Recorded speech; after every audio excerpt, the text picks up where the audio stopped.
When you see the whole world shaking and you feel your heart is breaking, take my hand, no hesitating. Oh, oh, oh, oh. When you're just so tired of trying, all alone you feel like hiding. Together we'll keep fighting. There's no stopping us. Hold on, we're gonna make it. We're gonna make it. Don't stop now. Hold on, we're gonna make it. We're gonna mountains too high we can climb it. Fearless, we'll take in the moment. There's no stopping us. Hold on, we're gonna make it. We're gonna make it. Can you see the sun is shining like a new hope? Feel it rising, coming over the horizon. There's no stopping us. Hold on, we're gonna make it. We're gonna make it. Don't stop now. Hold on, we're gonna make it. We're gonna mountains too high we can climb it. Fearless, we'll take in the moment. There's no stopping us. Hold on, we're gonna make it. We're gonna make it. Don't you give up, don't you give up on me. Don't you give up, don't you give up now. Don't you give up, don't you give up on me. Don't you give up, don't you give up now. Don't you give up, don't you give up on me. Don't you give up, don't you give up now. Don't you give up, don't you give up on me. Don't you give up, don't you give up now. There's no stopping. Okay, I think we're on the air.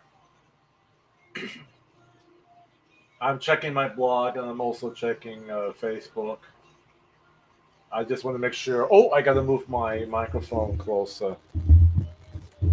So this way you hear me. I think you'll be able to hear me. So there's a little delay from when I start speaking and when it ends. There's about, I don't know, about 10-second delay.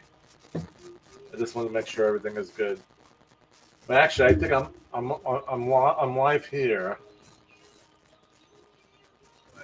Okay, the sound is good.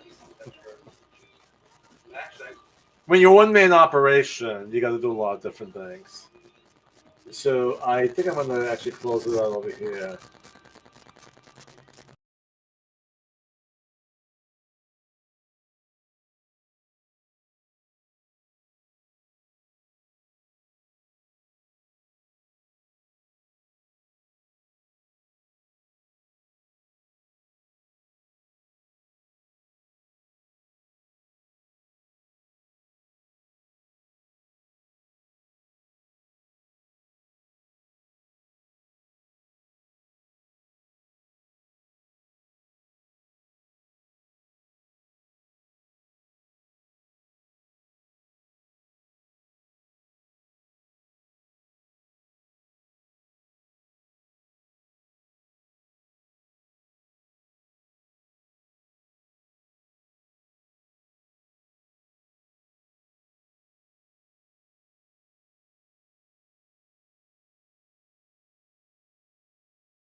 I think we're back. I'm having the internet has been up and down today, so I apologize. I don't know what's going on. I paid the bill, so it should be working. Let me make sure I'm back on live here on. I think I'm coming back live on Facebook.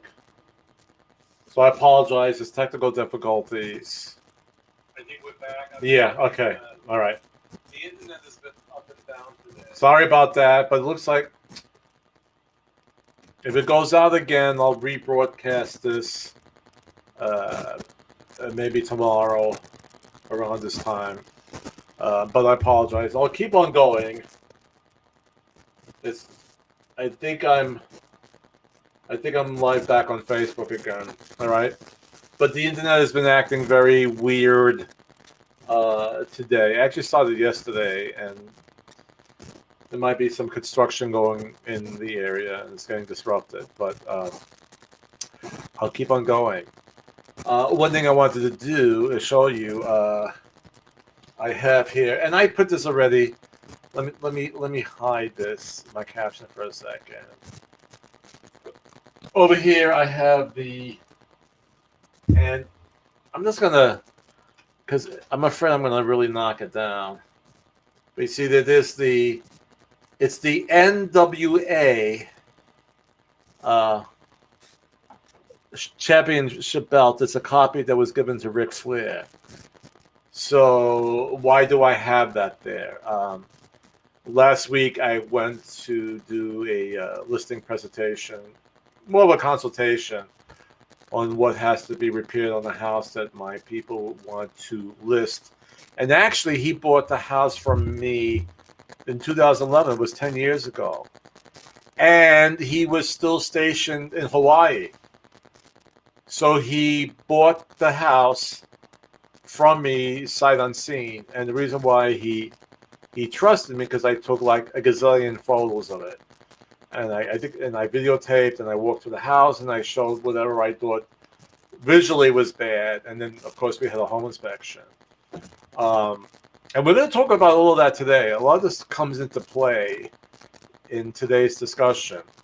So anyway, he likes wrestling. I like wrestling, more of the older school wrestling. And I never met him, by the way. We always said we were going to plan to get together once he got to the United States. And always something comes up, right? And then he invited me over, and he said, I always wanted to give you something because me and my son were both into wrestling, and he gave me a copy of the belt. And it's heavy. It's really heavy. So it was really nice. I really appreciate that. I'll just say his first name, Gustavo. Thank you very much. And we're going to treasure that belt. Okay. And just another thing before we get into the topic, he's an old client of mine. Two old clients of mine went onto my new website, started looking for properties. Now, these are people that I've been working with for, one went back to about 2013. The other one probably, I have to look when I put them in my database, but there's another one. It's probably going back to 2012, 2013. And it just shows you, like with this business, you have to be consistent. You have to you have to be in your client's long-term memory. Okay? They can't forget you. And for the agents out there who might be watching, you might do that via sending out postcards, letters. I've done that. I think, and I'm getting into like the environment and protecting the environment. A lot of these get thrown in the trash. And some of it works, by the way. I'm not knocking it. But I do a lot of, I send out a weekly newsletter. And then, I have my blog, I have my website, and I'm trying to do my best to be in the constant memory of my clients. Because, you think, well, I haven't heard from them for 2013, so forget it. But they've been reading my newsletters and keeping in touch, and then clicked on the link to go to my website. So you got to be persistent in this business, and you can't You can't give up easily. It's a tough business out there. You got to keep on going, moving forward, and that's the way to success in this business. But that's a whole other topic. I want to talk today about myths. And let me get my caption up here. We're going to talk about 2021, the real estate myth busters. Okay, things that people think it's okay. It was okay like a year ago, but it's not okay now. Okay, that's my finger. It's not okay now. All right. So let's do a little introduction, and I hope this is the right one.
Okay, so that's our topic for today.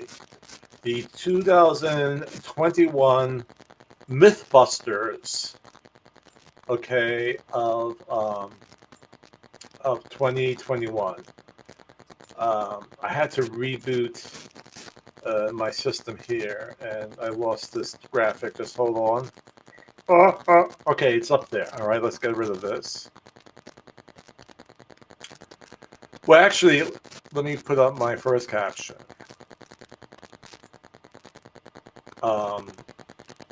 And let's see if I make myself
my face here a little bit, and I'm not being a high pressure salesperson. Okay, it's unbelievable right now.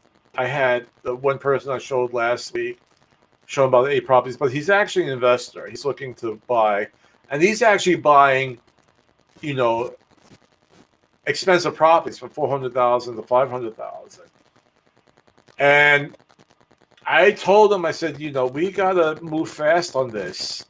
And he was thinking about it and running the numbers, and the next day they were all gone. And I'm not joking, I'm not kidding. That's the way it is. In fact, we went to an open house, and that was the first day of open house, and the agent there said, all offers have to be in by Sunday. We went last Saturday and Sunday, and we'll make a decision. They're even saying they know right off that bat that they will get multiple offers. And this house was $539,000. Okay, they knew right off the bat that there would be many offers coming in. So you have to be well prepared in today's market. Okay, so that's myth number one. Okay, that you could wait. Get that pre-qualification letter now. So if I find you that home that you really love, I could get that contract out quickly with all the paperwork that we need. All right.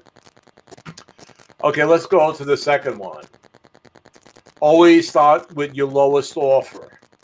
All right, and let me just move up my screen a little bit. Move this up a little bit here. Okay.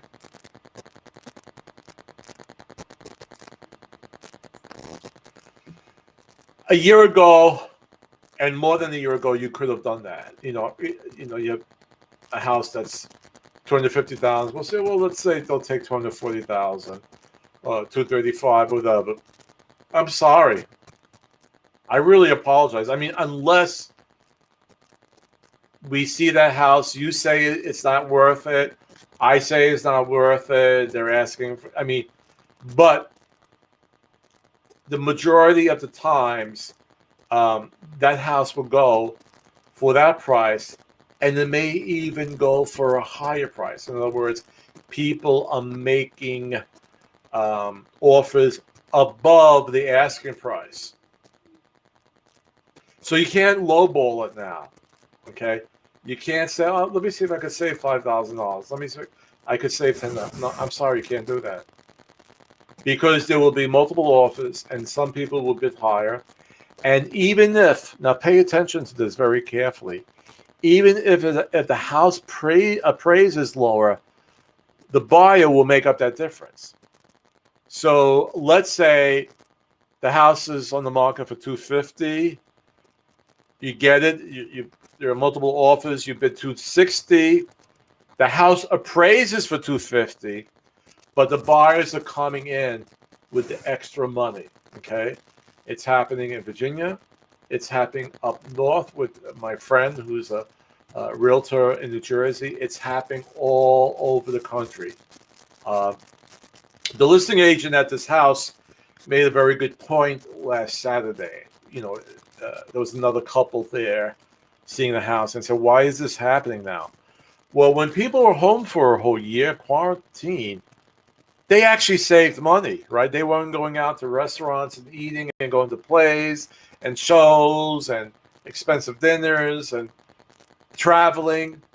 And so they have this extra disposable income. So they're using that to buy that house, to secure that house, even if the appraisal comes in lower, and they're not going to ask the seller to come down. They say, okay, we'll make up the difference. That's the type of market it is right now. Unbelievable. Okay, let's go to the next one. Now, this is from the viewpoint of the seller. And let me move that down over here.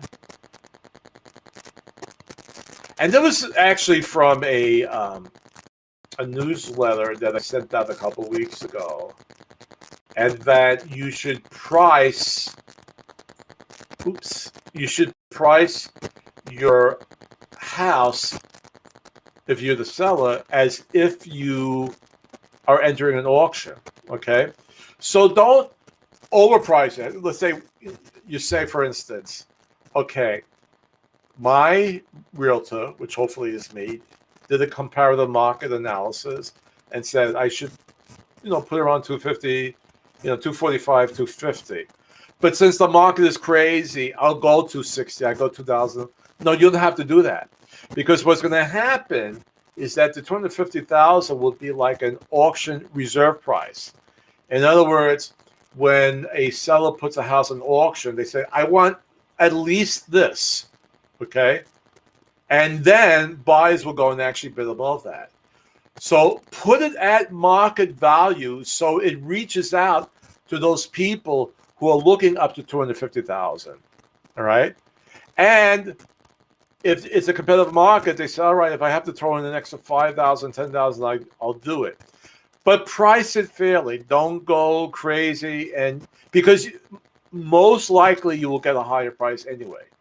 But start with a reserve price, saying, I want to at least get this. This is the market value. And again, using the term most likely, you probably will get a higher offer on it. Okay? The next one, and we actually, I think we had a live stream episode on this as well. Okay. And let me move down we talked about this. It was on my blog. I sent out a newsletter on this issue, and it's renovating your house will definitely net you more money when you sell. Now use the term net, okay? That means the money that you make after you pay out your expenses. So let's say you put a detached garage on it and you pay $10,000. And I had a situation like this a couple of years ago where a guy was trying to increase the value of his house. And I called an appraiser, and he said, most of the times you're going to get about half the cost of you putting it up. All right. So if you spend $10,000 to put a detached garage on a house, you'll probably increase the value to about $5,000. Okay. What people prefer is the attached garage, because when we get into wintertime, people just love leaving the house, going into a warm garage, and leaving. They don't have to go out in the cold. All right, that's the nice thing about it. Attached garage, a little bit more desirable than a detached garage. All right. Most people, as we said before, have more cash right now because they haven't gone anywhere in 1 year.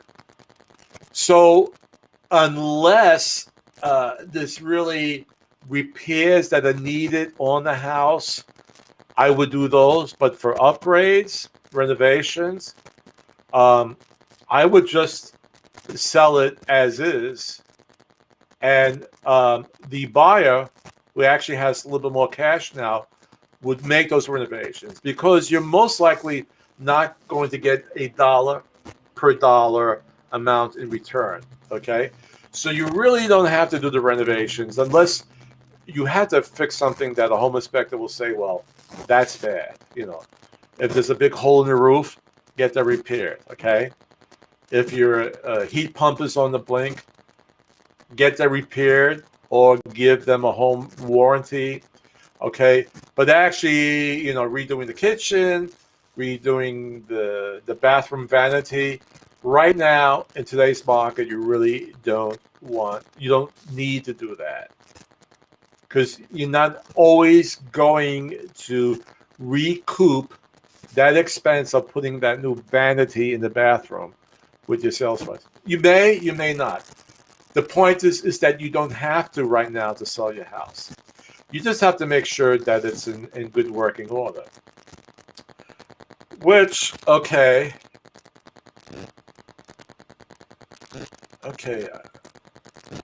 Did I go down to here? Yeah, we did the renovation of the house, which leads us to this one. This is the fifth one. And this is actually a good one, which leads to, what we were just talking about. It stems from that.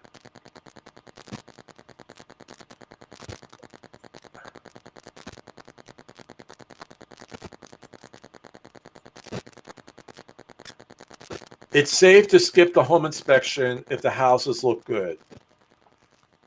A lot of people are doing that right now, and I could tell that because when a client, a buyer client calls me and says I want to look at these homes, I look them up and I see, it went on the market April 10th, and April 12th it says pending. Now pending means that there are no longer any contingencies on it. Now there might be, and this is something I would want to discuss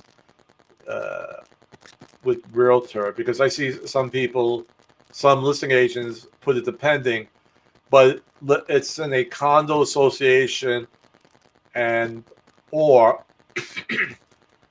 an HOA, okay, a property owners association, a homeowners association, and the buyer could still back out if they are not happy with the documents. All right, with restrictions maybe on the condos or the POA. A couple of years ago, and we finally found the house that she wanted, and she read the POA documents, and there were things like you can't have more than 3 cars parked out in front, you can't barbecue in your back lawn, you can't have more than 2 dogs. She said, forget it, this is too much. All right. And she was able to rescind the contract, and she got back her earnest money deposit. All right. So listing agents should really set the property to pending status when all contingencies are off. That's my view of it, because it could still fall through because of that. Okay. To me, when it goes to pending, there's nothing else that could stop it from closing, unless they, they had the appraisal and there were issues with the house, or if, from a year ago, not now, like the appraisal came down lower, and the seller wouldn't budge, and the buyer says, "Oh, I'm not going to make up the difference," which is not happening now anyway. But it could fall through for that. But contingencies is like a home inspection contingency. You ratify the contract based upon that you come upon an agreed home inspection. Doesn't mean the house has to be perfect. It means that, all right, whatever you ask the seller to repair, and they say, okay, I'll fix this, I'll fix that, but can you fix this and that? And once you're into agreement with that, who's going to fix what? You just full steam ahead to the closing. But a lot of people are foregoing the home inspection right now, right? Because like, even if you had 2 offers, and let's say they were the same price, they both didn't ask for any closing cost assistance, but one said, no, I'm not going to bother with home inspection. The seller's going to say, well, I'm going to go with that because they're not going to ask me to repair anything, and there's not going to be any additional cost. So I'm going to go with the one that doesn't ask for a home inspection.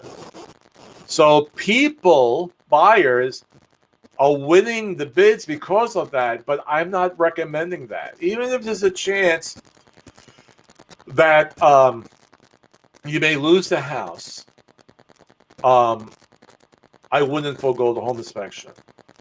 I would only forego, and I would make you sign a waiver that you decided not to go with a home inspection. But the only time you might do that is that if you have a lot of money, and it's not going to bother you, like if you have to put in a whole new HVAC system, it's not going to bother you if you have to put in a new roof. If you got the money for that and you say, I'll take care of that, then that would be a reason why to forego. I would still recommend it, but that would be a situation if you have a lot of cash on hand. But a home inspector will find things with your house that the appraiser won't find all these things, because the appraiser is basically looking at the size of the rooms, the square footage. They'll see, if there's a broken window, and if the VA or FHA that has to be repaired, if the steps outside the house are going too high and there's no railing, they'll say it has to have a railing in there. But they're not going to really check out the HVAC system. They're not going to go really inspect the roof. They're not going to go under the house, okay? So it's important to have those inspections, okay?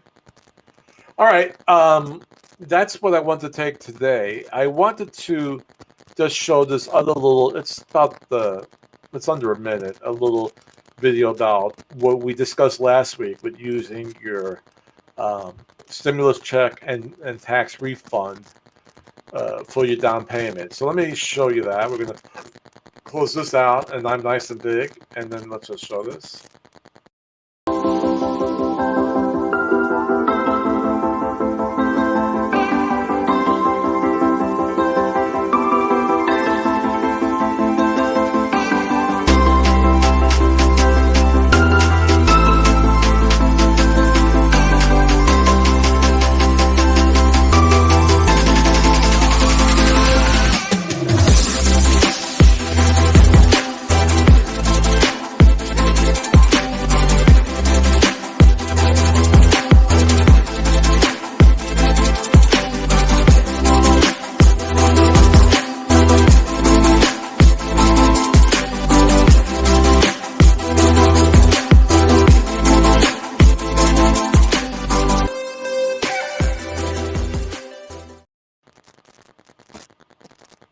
Okay, and on my blog, I've uploaded, and these guides come out quarterly. So right now,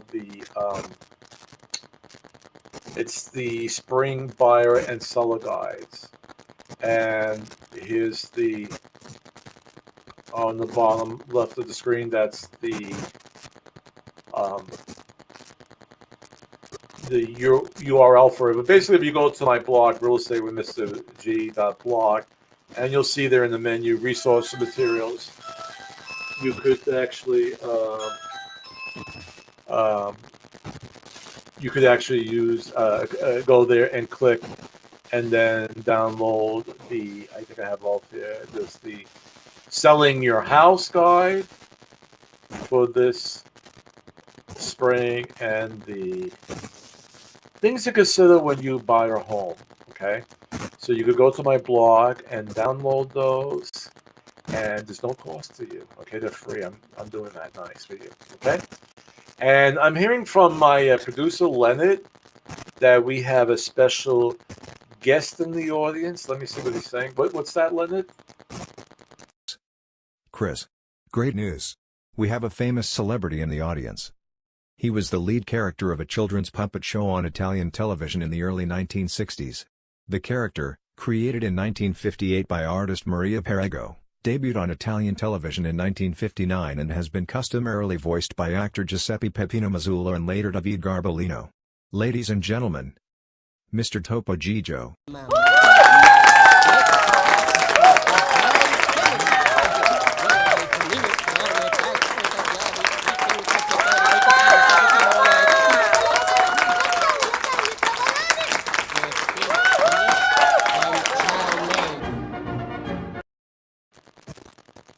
But I haven't seen him in years. I remember seeing him on the Ed Sullivan Show. I didn't know that Topo was still around, but it was good to see him. So anyway, that's our live stream for today. I had my second Moderna shot yesterday. Was a little fatigued yesterday and today. I'm feeling a little bit better. I'm for the vaccination. I leave that up to you, but I just say, please wear your mask, keep social distance. We're almost at the end of this tunnel. I'm seeing light at the end of the tunnel. I'm actually seeing more listings coming out on the multiple listing service. So I think more people are feeling more comfortable with listing their homes. But we got to keep it going. So keep your distance, wear your mask, wash your hands, and most of all, with the stuff that's going on right now, please be kind to each other. Okay? I always say that the greatest power that we have is to love, and the greatest gift we have is each other. Okay? So I'll see you next week.